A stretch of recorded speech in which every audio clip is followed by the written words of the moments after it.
चलिए आज हम लोग देखेंगे विविधाधुनिक का। यहाँ पर है क्वेश्चन नंबर 1, आनंद मठ के लेखक कौन है? तो आनंद मठ के लेखक बंकिम चंद्र चटर्जी हैं। आनंद मठ के लेखक कौन है? तो बंकिम चंद्र चटर्जी हैं। भूदान आंदोलन किसने प्रारंभ किया था? भूदान आंदोलन विनोबा भावे ने प्रारंभ किया था। भूदान आंदोलन किसने प्रारंभ किया था? भूदान आंदोलन विनोबा भावे ने प्रारंभ किया था। नेक्स्ट है हमारा कि लाइफ डिवाइन पुस्तक के लेखक कौन है? तो लाइफ डिवाइन पुस्तक के लेखक है अरविंदो घोष। लाइफ डिवाइन पुस्तक के लेखक कौन है? अरविंदो घोष है। बंगाल की एशियाटिक सोसाइटी जो 1784 में स्थापित की गई, उसके प्रवर्तक थे सर विलियम जोन्स। बंगाल की एशियाटिक सोसाइटी जो सन 1784 ईस्वी में स्थापित की गई थी, इसके प्रवर्तक थे सर विलियम जोन्स। नेक्स्ट है हमारा कि भारत के संविधान सभा के किसके अनुसार गठित की गई? तो कैबिनेट मिशन के द्वारा। भारत की संविधान सभा किसके द्वारा गठित की गई? कैबिनेट मिशन के द्वारा। प्रथम भारतीय नोबेल पुरस्कार विजेता थे रविंद्रनाथ टैगोर। प्रथम भारतीय नोबेल पुरस्कार विजेता थे रविंद्रनाथ टैगोर। हमारा राष्ट्रीय गीत वंदे मातरम कहाँ से संकलित है? तो हमारा राष्ट्रीय गीत वंदे मातरम आनंद मठ से संकलित है। हमारा राष्ट्रीय गीत वंदे मातरम कहाँ से संकलित है? तो आनंद मठ से संकलित है। भारत का राष्ट्रीय पंचांग किस संवत पर आधारित है? शक संवत पर आधारित है। भारत का राष्ट्रीय पंचांग किस संवत पर आधारित है? शक संवत पर आधारित है। दिल्ली में केंद्रीय सचिवालय के उत्तरी और दक्षिणी खंडों का वास्तुविद कौन था? एडवर्ड लुटियंस था। दिल्ली में केंद्रीय सचिवालय के उत्तरी और दक्षिणी खंडों का वास्तुविद कौन था? तो एडवर्ड लुटियंस था। Edward Lutyens. नेक्स्ट है कि निम्नलिखित में से कौन सी कृति रविंद्रनाथ टैगोर की नहीं है? कपाल कुंडला। निम्नलिखित में से कौन सी कृति रविंद्रनाथ टैगोर की नहीं है? कपाल कुंडला। भारत की शासन व्यवस्था में पहली बार प्रतिनिधि एवं लोकप्रिय तत्व को समाविष्ट करने का प्रयास किस माध्यम से किया गया था? तो 1892 का भारतीय परिषद अधिनियम। भारत की शासन व्यवस्था में पहली बार प्रतिनिधियों एवं लोकप्रिय तत्व को समाविष्ट करने का प्रयास किस माध्यम से किया गया था? 1892 का भारतीय परिषद अधिनियम। किस गवर्नर जनरल के कार्यकाल के दौरान 1921 ईस्वी में कलकत्ता में विक्टोरिया मेमोरियल हॉल का निर्माण पूरा किया गया था? निर्माण कार्य पूरा हुआ। रीडिंग। किस गवर्नर के कार्यकाल के दौरान 1921 में कलकत्ता में विक्टोरिया मेमोरियल हॉल का निर्माण कार्य पूरा किया गया? तो किस गवर्नर के कार्यकाल में? रीडिंग के कार्यकाल में। नेक्स्ट है हमारा नई दिल्ली शहर के रूपांकन में कौन शामिल था? तो एडवर्ड लुटियंस एवं एडवर्ड बेकर। एडवर्ड लुटियंस एवं एडवर्ड बेकर। नई दिल्ली शहर के रूपांकन में कौन शामिल था? एडवर्ड लुटियंस एवं एडवर्ड बेकर। नेक्स्ट है हमारा किसने 1898 ईस्वी में बनारस में सेंट्रल हिंदू कॉलेज स्थापित किया था, जो बाद में बनारस हिंदू विश्वविद्यालय का केंद्र बन गया? Annie Besant. नो, ये है मदन मोहन मालवीय। किसने 1898 ईस्वी में बनारस में सेंट्रल हिंदू कॉलेज स्थापित किया था, जो बाद में बनारस हिंदू विश्वविद्यालय बन गया? तो एनी बेसेंट। नेक्स्ट है हमारा भारत के राष्ट्रीय ध्वज का डिजाइन किसने तैयार किया था? मैडम बीकाजी कामा। भारत के राष्ट्रीय ध्वज का डिजाइन किसने तैयार किया था? तो मैडम बीकाजी कामा। देवदास उपन्यास के रचनाकार हैं शरत चंद्र चट्टोपाध्याय। देवदास उपन्यास के रचनाकार कौन है? शरत चंद्र चट्टोपाध्याय। चित्रा उपन्यास किसके द्वारा लिखा गया है? तो चित्रा उपन्यास रविंद्रनाथ टैगोर के द्वारा लिखा गया है। चित्रा उपन्यास किसके द्वारा लिखा गया है? रविंद्रनाथ टैगोर के द्वारा लिखा गया है। प्रेम पचीसी के रचनाकार हैं प्रेमचंद। प्रेम पचीसी के रचनाकार हैं प्रेमचंद। क्षुधित पाषाण के रचयिता कौन है? रविंद्रनाथ टैगोर। क्षुधित पाषाण के रचयिता कौन है? रविंद्रनाथ टैगोर। नेक्स्ट है हमारा कि विश्वविद्यालय की झलक के रचयिता कौन है? जवाहरलाल नेहरू। विश्व इतिहास की झलक के रचयिता कौन है? जवाहरलाल नेहरू। 27 दिसंबर 1911 ईस्वी में पहली बार जनगण मन कहाँ गाई गई थी? कोलकाता अधिवेशन में। 27 दिसंबर 1911 में पहली बार जनगण मन कहाँ गाई गई थी? कोलकाता अधिवेशन में। भारत में पहला समाचार पत्र किसने शुरू किया था? जेम्स हिक्की ने शुरू किया था। भारत में पहला समाचार पत्र किसने शुरू किया था? जेम्स हिक्की ने शुरू किया था। द व्हील्स ऑफ हिस्ट्री नामक पुस्तक के लेखक कौन है? Ram Manohar Lohia. The wheels of history नामक पुस्तक के लेखक कौन है? राम मनोहर लोहिया। नेक्स्ट है हमारा पोस्ट ऑफिस के लेखक कौन है? रविंद्रनाथ टैगोर। पोस्ट ऑफिस के लेखक कौन है? रविंद्रनाथ टैगोर। निम्न में से किसे इस्पात का चौखटा की संज्ञा दी गई है? भारतीय नागरिक सेवा को, ICS को। निम्न में से किसे इस्पात का चौखटा की संज्ञा दी गई है? भारतीय नागरिक सेवा यानी ICS को। गोदान किसकी रचना है? प्रेमचंद की। गोदान किसकी रचना है? प्रेमचंद की। भारत भारती के रचनाकार कौन है? मैथिली शरण गुप्त है। भारत भारती के रचनाकार कौन है? मैथिली शरण गुप्त है। सैडलर आयोग का संबंध किससे था? तो शिक्षा से था। सैडलर आयोग का संबंध किससे था? शिक्षा से था। ब्रिटिश ने भारत में प्रांतीय स्वायत्तता कब से लागू कर दिया था? तो भारत सरकार अधिनियम 1935। ब्रिटिश ने भारत में प्रांतीय स्वायत्तता कब से लागू कर दिया था? भारत सरकार अधिनियम 1935। खिलाफत आंदोलन का आरंभ किया गया था। खिलाफत आंदोलन का आरंभ किया गया था। यह आंसर नहीं है, ठीक है, एक बार देख लीजिएगा। भारत में सिविल सेवाओं का सूत्रपात किसने किया? लॉर्ड कॉर्नवालिस ने। भारत में सिविल सेवा का सूत्रपात किसने किया था? लॉर्ड कॉर्नवालिस ने। निम्नलिखित कथनों पर विचार कीजिए। तो विचार कीजिए, राजा जॉर्ज पंचम तथा रानी मैरी ने 1911 ईस्वी में दिल्ली दरबार रखा। राजा जॉर्ज पंचम तथा रानी मैरी ने 1911 में दिल्ली दरबार रखा। नेक्स्ट है हमारा कि अमृत बाजार पत्रिका की स्थापना की शशि कुमार घोष ने। अमृत बाजार पत्रिका की स्थापना की शशि कुमार घोष ने। निम्न अखबारों में कौन सा मुख्यतः उदारवादियों की नीति का प्रचारक था? तो लीडर। निम्न अखबारों में कौन सा मुख्यतः उदारवादियों की नीतियों का प्रचारक था? लीडर। झंडा गीत किसने लिखा? तो झंडा गीत श्यामलाल गुप्त पार्षद ने। झंडा गीत किसने लिखा? श्यामलाल गुप्त पार्षद ने। नागरिक सेवाओं यानी सिविल सर्विसेज के लिए प्रतियोगी परीक्षा प्रणाली के सिद्धांत स्वीकार किया गया 1853 ईस्वी में। नागरिक सेवाओं के लिए प्रतियोगी परीक्षा प्रणाली को सिद्धांततः स्वीकार किया गया 1853 में। किस अधिनियम के तहत लॉर्ड कॉर्नवालिस को अपनी काउंसिल के फैसलों को रद्द करने का अधिकार मिला था? 1786 ईस्वी का एक्ट। किस अधिनियम के तहत लॉर्ड कॉर्नवालिस को अपनी काउंसिल के फैसलों को रद्द करने का अधिकार मिला था? काउंसिल के फैसले को रद्द करने का अधिकार मिला था 1786 के एक्ट। नेक्स्ट है हमारा कि उपन्यास दुर्गेश नंदनी के लेखक हैं बंकिम चंद्र चटर्जी। उपन्यास दुर्गेश नंदनी के लेखक हैं बंकिम चंद्र चटर्जी। भारतीय राजनीति में 1947 के बाद किस महिला ने सर्वाधिक योगदान दिया? अरुणा आसिफ अली ने। भारतीय राजनीति में 1947 के बाद किस महिला ने सर्वाधिक योगदान दिया? अरुणा आसिफ अली ने। वंदे मातरम गीत लिखा था बंकिम चंद्र चटर्जी ने। वंदे मातरम गीत लिखा था बंकिम चंद्र चटर्जी ने। किस वर्ष उड़ीसा बिहार से पृथक हुआ था? 1936 में।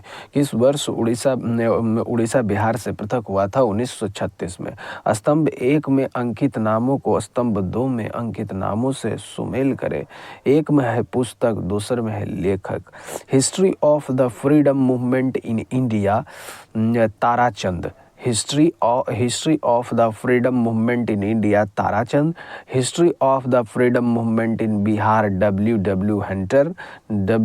हंटर। नो, W हंटर नहीं, के दत्ता है, के दत्ता। और precepts of Jesus, precepts of Jesus Raja Ram Mohan Roy. अगला है our Indian Musalmans, our Indian Musalmans, ये है हमारा W हंटर, W हंटर। 1878 का वर्नाकुलर प्रेस एक्ट किसने रद्द किया था? तो लॉर्ड रिपन ने रद्द किया था। 1878 का वर्नाकुलर प्रेस एक्ट किसने रद्द किया था? लॉर्ड रिपन ने रद्द किया था। अमेरिका में फ्री हिंदुस्तान अखबार किसने शुरू किया था? तारकनाथ दास ने। अमेरिका में फ्री हिंदुस्तान अखबार किसने शुरू किया था? तारकनाथ दास ने। इंडियन ऑनरेस्ट का लेखक कौन था? वैलेंटाइन सिरोल था। इंडियन ऑनरेस्ट का लेखक कौन था? वैलेंटाइन सिरोल था। स्वदेश वाहिनी के संपादक थे के रामकृष्ण पिल्लई। स्वदेश वाहिनी के संस्थापक थे के रामकृष्ण पिल्लई। निम्नलिखित में से किस भाषा में द इंडियन ओपिनियन पत्र नहीं छापा जाता था? तमिल में। निम्नलिखित में से किस भाषा में द इंडियन ओपिनियन पत्र नहीं छापा जाता था? तमिल में।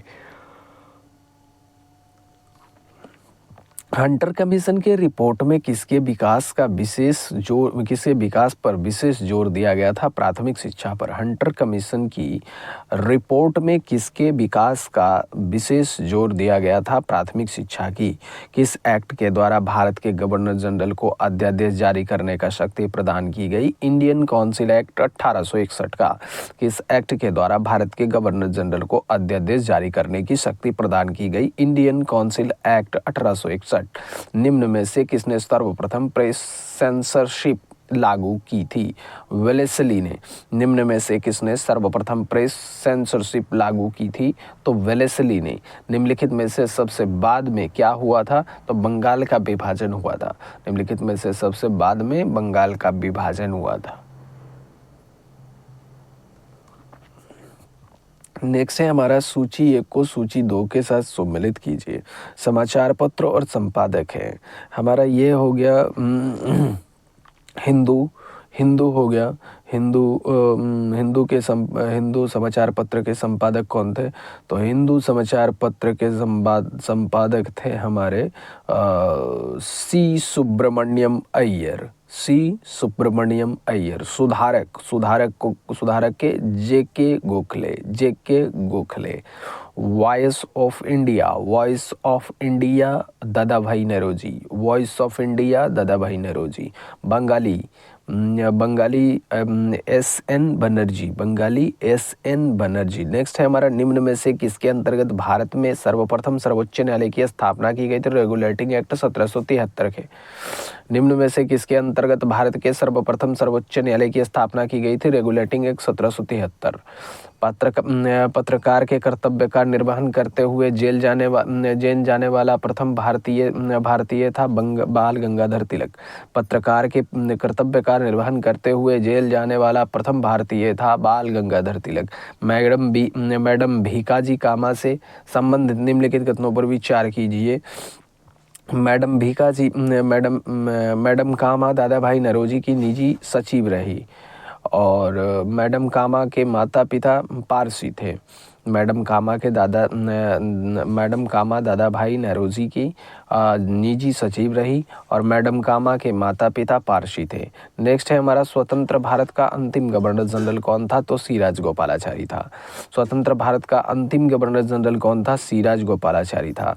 गोदान और गबन दोनों एक ही लेखक की रचनाएं हैं, उनका नाम क्या है? तो मुंशी प्रेमचंद्र।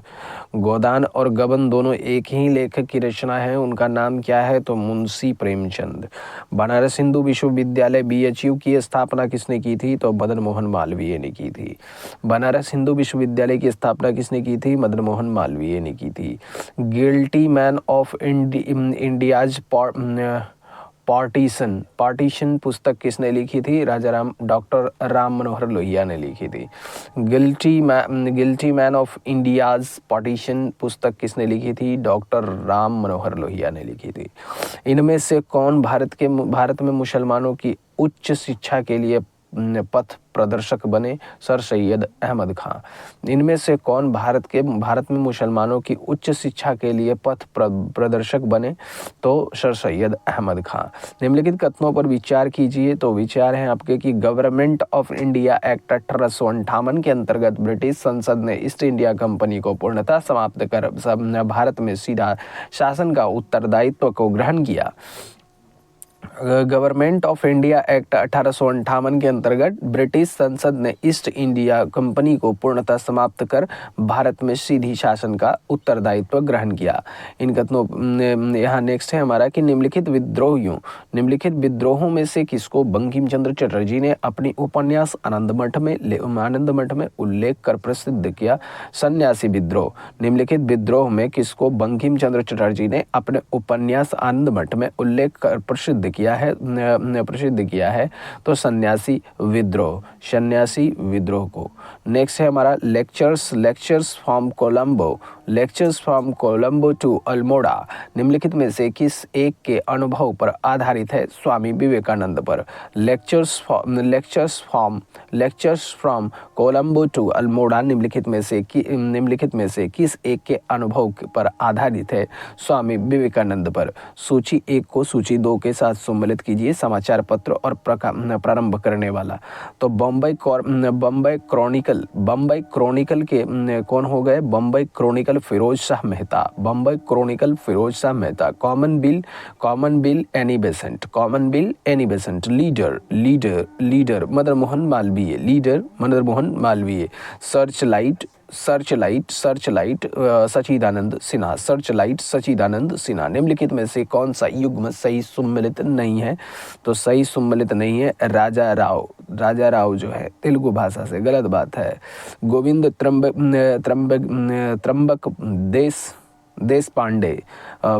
त्रंबक देश पांडे मराठी से है, सही है।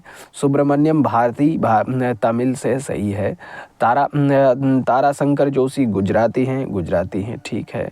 निम्नलिखित पर विचार कीजिए। रेगुलेटिंग एक्ट 1773 द्वारा कलकत्ता में उच्च न्यायालय सुप्रीम कोर्ट की स्थापना किया गया था, सही बात है। और भारतीय दंड संहिता आईपीसी वर्ष 1960 में लागू हुई, ये भी सही बात है। रेगुलेटिंग एक्ट 1773 द्वारा कलकत्ता में उच्च न्यायालय यानी सुप्रीम कोर्ट की स्थापना किया गया और भारतीय दंड संहिता आईपीसी वर्ष 1860 में लागू किया गया। गवर्नमेंट ऑफ इंडिया एक्ट 1935 में प्रांतीय स्वायत्तता का उपबंध था। एक संघीय न्यायालय की स्थापना का उपबंध था और केंद्र में अखिल भारत संघ का उपबंध था।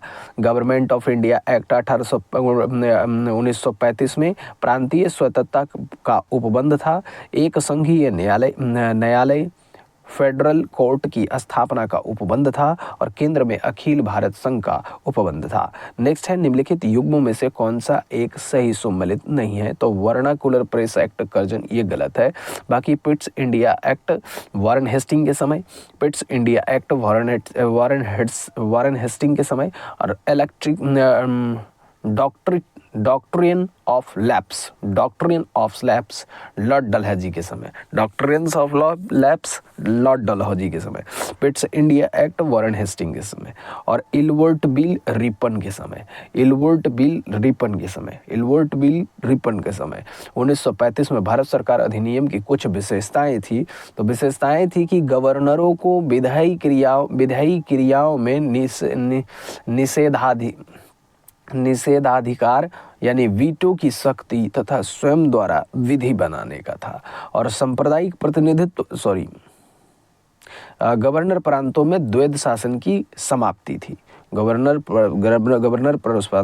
प्रांतों में द्वैध शासन की समाप्ति थी और गवर्नरों को विधायी क्रियाओं में निषेधाधिकार यानी वीटो की शक्ति तथा स्वयं द्वारा विधि बनाना ये थी।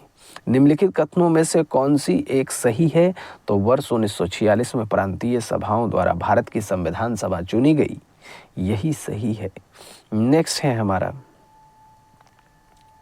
नेक्स्ट है हमारा मॉन्टेग्यू चेम्सफोर्ड की रिपोर्ट आधार बनी भारत सरकार अधिनियम 1919 का।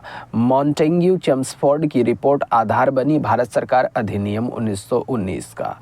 भारत में ब्रिटिश साम्राज्य के दौरान निम्नलिखित वायसरायों पर विचार कीजिए। तो पहले कौन है? पहले एक नंबर लॉर्ड कर्जन है, फिर लॉर्ड हार्डिंग है, लॉर्ड कर्जन है, लॉर्ड हार्डिंग है, लॉर्ड कर्जन है, लॉर्ड हार्डिंग है, लॉर्ड चेम्सफोर्ड है और लॉर्ड इरविन है।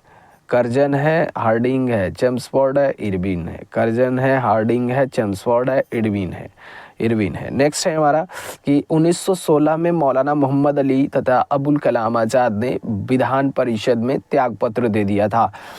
कारण क्या था? कि विधान परिषद में सभी भारतीय सदस्यों के विरोध के बावजूद सरकार ने रॉलेट एक्ट को पारित कर दिया था। तो यहाँ पर देखिए ये वाला जो है गलत है, कथन गलत है, कारण सही है, परंतु कारण सही है, ठीक है। 1854 की वुडविक की विज्ञप्ति में अभिव्यक्त शिक्षा का लक्ष्य था भारत के पश्चात संस्कृति का विस्तार।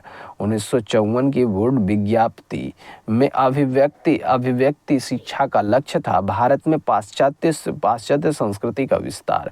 1942 में क्रिप्स मिशन का एक महत्वपूर्ण पहलू था द्वितीय विश्व युद्ध के तुरंत पश्चात भारत संघ की स्थापना करना और इसे डोमिनियन पद प्रदान करना।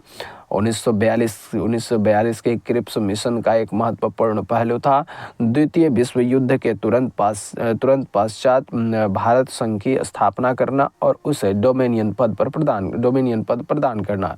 1935 में भारत अधिनियम द्वारा प्रस्तावित फेडरल यूनियन में राजसी प्रांतों को शामिल करने के पीछे अंग्रेजों की असली मंशा थी राष्ट्रवादी नेताओं के साम्राज्यवाद विरोध सिद्धांतों को व्यर्थ करने के लिए राजाओं का इस्तेमाल करना। 1935 के भारत अधिनियम द्वारा प्रस्तावित फेडरल यूनियन में राजसी प्रांतों को शामिल करने के पीछे अंग्रेजों की असली मंशा थी राष्ट्रवादी नेताओं के साम्राज्यवाद विरोधी सिद्धांतों को व्यर्थ करने के लिए राजाओं का इस्तेमाल करना। ब्रिटिश इंडिया के निम्नलिखित में से किस एक अधिनियम में सामूहिक कार्य चालन के स्थान पर विभाग या विभागीय पद्धति द्वारा वायसराय की कार्यकारी परिषद पर उनके प्राधिकार को बल प्रदान किया? Indian council act 1861। British India के निम्नलिखित में से किस एक अधिनियम ने सामूहिक कार्य चलाने के स्थान पर विभाग या विभागीय पद्धति द्वारा वायसराय की कार्यकारी परिषद पर उसके अधिकार को और बल प्रदान किया गया? इंडियन काउंसिल एक्ट 1861 के तहत।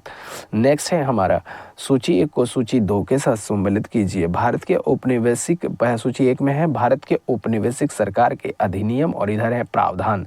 तो यहाँ पर आ जाएगा हमारा चार्टर एक्ट 1813 हो जाएगा हमारा क्या? भारत में कंपनी का व्यापार एकाधिकार समाप्त कर दिया गया। चार्टर एक्ट 1813 के द्वारा भारत में कंपनी का व्यापार का एकाधिकार समाप्त कर दिया गया। रेगुलेटिंग एक्ट 1773 में कंपनी के निदेशकों को कंपनी के प्रबंध से संबंधित सभी पत्राचार व दस्तावेज ब्रिटिश सरकार को प्रस्तुत करने को कहा गया। रेगुलेटिंग एक्ट 1773 में कंपनी के निदेशकों को कंपनी के प्रबंध से संबंधित सभी पत्राचार व दस्तावेज ब्रिटिश सरकार को प्रस्तुत करने को कहा गया। अब आ गया एक्ट ऑफ 1858। एक्ट ऑफ 1858 है कि शासन का अधिकार ईस्ट इंडिया कंपनी से ब्रिटिश क्राउन को हस्तांतरित कर दिया गया। एक्ट ऑफ 1858 जो है शासन का अधिकार ईस्ट इंडिया कंपनी से ब्रिटिश क्राउन को हस्तांतरित कर दिया गया। पिट्स इंडिया एक्ट 1784 ये हो गया हमारा भारत में ईस्ट इंडिया कंपनी के कार्यों को पूरी तरह विनियमित करने के लिए ब्रिटेन में बोर्ड ऑफ कंट्रोल की स्थापना की गई। पिट्स इंडिया एक्ट 1784 में भारत में ईस्ट इंडिया कंपनी के कार्यों को पूरी तरह विनियमित करने के लिए ब्रिटेन में बोर्ड ऑफ कंट्रोल स्थापित करना। नेक्स्ट है हमारा भारत के विभाजन को टालने का अंतिम अवसर समाप्त हो गया था। कैबिनेट मिशन को अस्वीकार करने के साथ ही भारत के विभाजन को टालने का अंतिम अवसर समाप्त हो गया था। कैबिनेट मिशन को स्वीकार करने के साथ ही सूची 1 को सूची 2 के साथ सम्मिलित कीजिए। व्यक्ति और विषय मैकडोनाल्ड हो गए हमारे 2। मैकडोनाल्ड कम्युनल अवार्ड, लिनलिथिंगो अगस्त प्रस्ताव, डलहौजी हो जाएगा doctrine of lapse, Chelmsford diarchy, Chelmsford diarchy. Next है हमारा कि भारतीय राष्ट्रीय कांग्रेस के बारे में निम्नलिखित कथनों पर विचार कीजिए। तो विचार कीजिए, CR दास ने जब कांग्रेस अध्यक्ष के रूप में कार्य किया वे जेल में थे। CR दास ने जब कांग्रेस अध्यक्ष के रूप में कार्य किया वे कहाँ थे? जेल में थे। अल्फ्रेड बेब 1894 ईस्वी में कांग्रेस के अध्यक्ष थे। अल्फ्रेड बेब 1894 ईस्वी में कांग्रेस के अध्यक्ष थे। नेक्स्ट है हमारा कि 1935 में भारत सरकार अधिनियम की कौन सी विशेषता नहीं थी? तो विशेषता ये नहीं थी कि केंद्र के साथ ही राज्यों में द्वैध शासन। विशेषता थी कोची? तो दुसदनीय विधानमंडल था, प्रांतीय स्वतंत्रता था और एक अखिल भारतीय संघ था। नेक्स्ट है हमारा कि भारत में ब्रिटेन के सभी संवैधानिक प्रयोगों में सबसे कम समय तक चला 1919 इंडियन काउंसिल एक्ट। भारत में ब्रिटेन के सभी संवैधानिक प्रयोगों में सबसे कम समय तक चला 1909 का इंडियन काउंसिल एक्ट। नेक्स्ट है इसका प्रस्ताव में आया। इसमें अभी भी भारत को विभाजन मुक्त रखने की आकांक्षा थी, जिसका ब्रिटिश प्रांतों से मिलकर बने एक संघीय राज्य का स्वरूप होना था। उपरोक्त उदाहरण का संबंध है कैबिनेट मिशन से। इसका प्रस्ताव मई में आया। इसमें अभी भी भारत को विभाजन मुक्त करने का आकांक्षा थी, जिसका ब्रिटिश प्रांतों से मिलकर बने एक संघीय राज्य का स्वरूप होना था। उपर्युक्त उदाहरण का संबंध है कैबिनेट मिशन से। उस समय जब नेपोलियन की शक्ति के सामने यूरोप में साम्राज्य धराशायी हो रहे थे, किस एक गवर्नर जनरल ने भारत में ब्रिटिश पताका फहराए रखी? लॉर्ड हेस्टिंग्स ने। उस समय जब नेपोलियन की शक्ति के सामने यूरोप में साम्राज्य धराशायी हो रहे थे, किस एक गवर्नर जनरल ने भारत में ब्रिटिश पताका फहराए रखी? लॉर्ड हेस्टिंग ने। कांग्रेस के निम्नलिखित नेताओं में से कौन एक कैबिनेट मिशन योजना के पक्ष में पूरी तरह से था? तो सरदार पटेल पूरी तरह से थे। कांग्रेस के निम्नलिखित कथनों में से कौन एक कैबिनेट मिशन योजना के पक्ष में पूरी तरह से था? तो सरदार पटेल थे। सूची 1 को सूची 2 के साथ सम्मिलित कीजिए। पुस्तक और इधर है लेखक। देखिए, the first Indian war of independence, यह हो गए Vinayak Damodar Savarkar. The first Indian war of independence. Next है हमारा आनंद मठ हो गया बंकिम चंद्र चटर्जी। लाइफ डिवाइन हो गया श्री अरविंद। लाइफ डिवाइन कौन हो गया? श्री अरविंद। साधना कौन हो गया? रविंद्रनाथ टैगोर। साधना कौन हो गया? रविंद्रनाथ टैगोर। निम्नलिखित युग्म में से कौन सही सम्मिलित है? तो देखिए 1 2 3 देखिए, Theodore Beck Mohammedan Anglo Oriental College. Albert bill Ripon. Firoz Shah Mehta भारतीय राष्ट्रीय कांग्रेस। निम्नलिखित का सही कालानुक्रम क्या होगा? तो कालानुक्रम सबसे पहले होगा मैकाले का मिनट ऑफ एजुकेशन। उसके बाद आ जाएगा वुड का एजुकेशन डिस्पैच। वुड का एजुकेशन डिस्पैच आ जाएगा। उसके बाद आ जाएगा हंटर रिपोर्ट। उसके बाद आ जाएगा द सार्जेंट एजुकेशन रिपोर्ट। पहले आ जाएगा मैकाले का मिनट ऑन एजुकेशन, फिर आ जाएगा वुड का एजुकेशन डिस्पैच, उसके बाद हंटर रिपोर्ट, उसके बाद दी सार्जेंट एजुकेशन रिपोर्ट आ जाएगा। निम्नलिखित में से किसने सोम प्रकाश नामक समाचार पत्र शुरू किया? तो ईश्वर चंद्र विद्यासागर ने। निम्नलिखित में से किसने सोम प्रकाश नामक समाचार पत्र शुरू किया? ईश्वर चंद्र विद्यासागर ने। भारत के स्वदेशी आंदोलन के दौरान लिखा गया गीत अमार सुनार बांग्ला ने बांग्लादेश को उसके स्वतंत्रता संग्राम में प्रोत्साहित किया और उसे बांग्लादेश ने राष्ट्रगान के रूप में अपनाया। यह गीत किसने लिखा था? रविंद्रनाथ टैगोर ने। भारत के स्वदेशी आंदोलन के दौरान लिखा गया गीत अमार सुनार बांग्ला ने बांग्लादेश को उसके स्वतंत्रता संग्राम में प्रोत्साहित किया और उसे बांग्लादेश ने राष्ट्रगान के रूप में अपनाया। यह गीत किसने लिखा? तो रविंद्रनाथ टैगोर ने। लॉर्ड मैकाले संबंधित है अंग्रेजी शिक्षा से। निम्नलिखित में से किसने सुबह आज़ादी नामक कविता लिखी? तो फैज अहमद फैज ने। निम्नलिखित में से किसने सुबह आज़ादी नामक कविता लिखी? फैज अहमद फैज ने। निम्नलिखित में से कौन सा एक जनरल अबुल कलाम आज़ाद द्वारा प्रकाशित हुआ था? निम्नलिखित में से कौन सा एक जनरल अबुल कलाम आज़ाद द्वारा प्रकाशित हुआ था? अल हिलाल। धन्यवाद।